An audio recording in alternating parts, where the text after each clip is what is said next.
Oi, o meu nome é Gabriela e hoje você está aqui para uma aula de arte pelo Sistema de Ensino Uniavan. Vamos começar falando sobre a história da pintura e do desenho. Aqui na página 4, nós começamos a ver algumas figuras e alguns desenhos. Olhe para ela. Comece a pensar. Quantos desenhos você vê na imagem acima?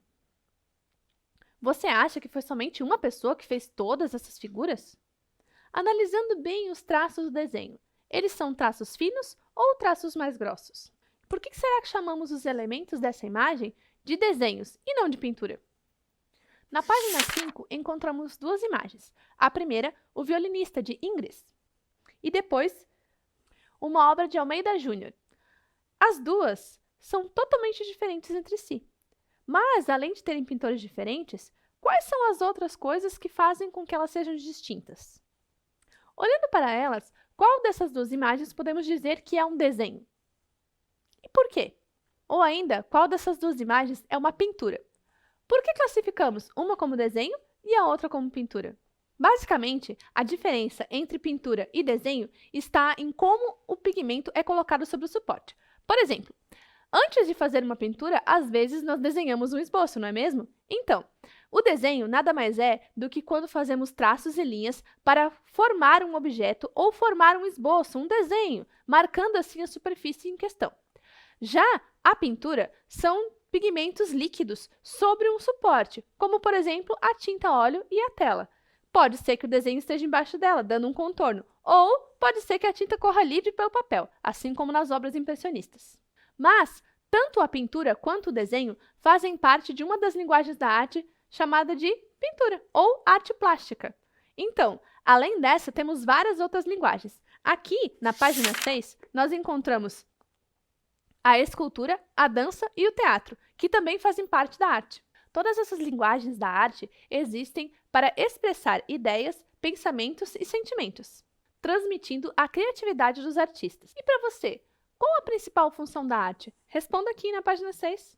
Falamos que a arte é utilizada para expressar sentimentos, pensamentos e emoções. Mas desde quando ela aparece? Então, aqui na página 7, você vai ver que a arte surge desde a história da humanidade. Ou seja, quando o homem surge na Terra lá na pré-história, ele também já faz arte. Essas pinturas da pré-história são chamadas de arte rupestre. A palavra rupestre vem de rupus, que em latim significa pedra. Então, arte rupestre nada mais é do que a arte feita em pedra. Isso porque o suporte principal utilizado pelos artistas dessa época é a pedra. A pintura era feita nas paredes das cavernas e a escultura muitas vezes também era forjada da pedra. Aqui na página 7, você pode encontrar algumas representações rupestres que foram feitas no Brasil. É isso mesmo, aqui no Brasil. Essas pinturas eram utilizadas para se comunicar muito antes da linguagem escrita, até mesmo antes da linguagem verbal. Você sabia disso? Agora que você já ficou um pouco mais curioso sobre a pintura rupestre, vamos pesquisar algumas coisas? Então vamos lá. Na página 8, você encontra um quadro e aqui você vai registrar a sua pesquisa. O que é uma pintura rupestre? E ainda, nas pinturas que você pesquisou, o que normalmente estava representado? Qual é o tema mais aparece na pintura rupestre? Como essas pinturas eram produzidas? De que maneira elas eram feitas? E mais ainda, em que lugares do mundo você encontra arte rupestre? Você sabe o que é um sítio arqueológico? E no Brasil, onde estão localizados os maiores sítios arqueológicos? Agora é hora de brincar.